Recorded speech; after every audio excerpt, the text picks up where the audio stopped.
WA's Premier Roger Cook has become the latest Labor Premier to demand the RBA cut interest rates. Mr Cook, along with Queensland's Stephen Miles and Victoria's Jacinta Allen, have all demanded a cut to help families cope with the cost of living pressures.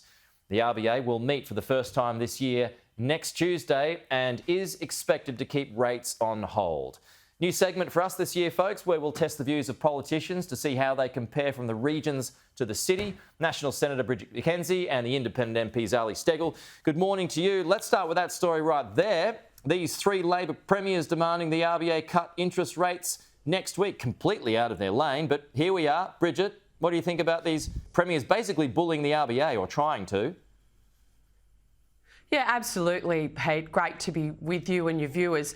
I mean, I can tell you one thing, Michelle Bullock and the RBA board will not be taking economic advice from these wasteful Labor premiers.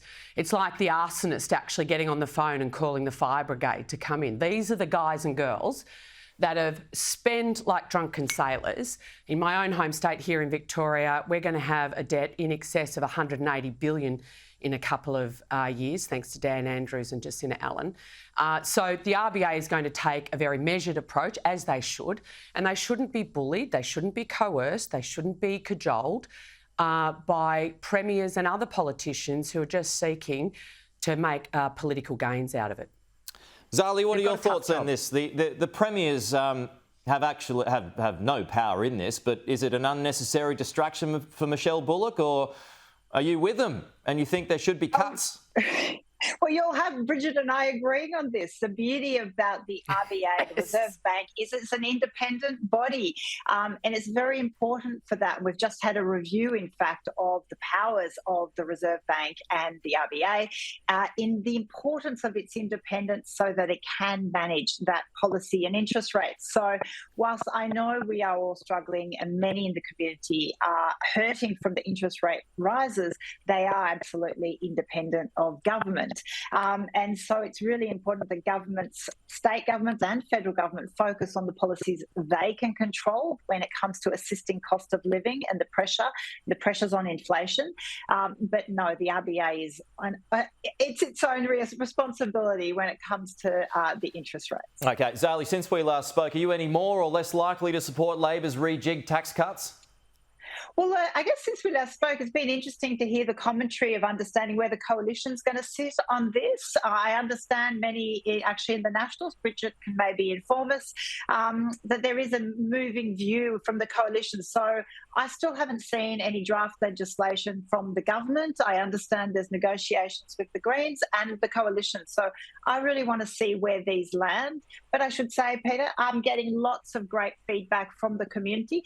Some people very upset, but some people understanding the need to provide more assistance to others that are on lower incomes. I was talking, Bridget, I was talking to your colleague Matt Canavan earlier this week, and he was more inclined to amend but ultimately support or get behind these changes. What do you think? Is that your view, or are you steadfast in basically standing by your views and not supporting?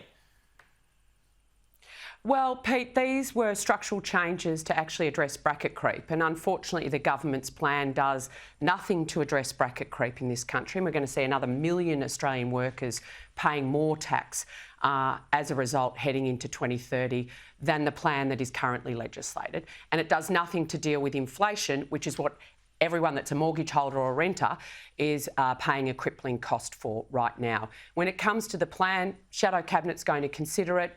We want to see the detail, like Zali. We haven't seen an exposure draft. We want to understand the impact, and then we'll obviously have more to say about that. But the reality is we want to see structural reform to our tax system in the long term so that Australians are paying lower tax overall, and that it's a fairer system and they can spend their money as they need. And I think what's useful to remember is that this plan does nothing to actually deal with the inflationary pressures that people are dealing with right now as they're sitting down at their kitchen tables working out how they're going to pay the school fees, how they're going to pay the swimming fees and the mortgage at the same time.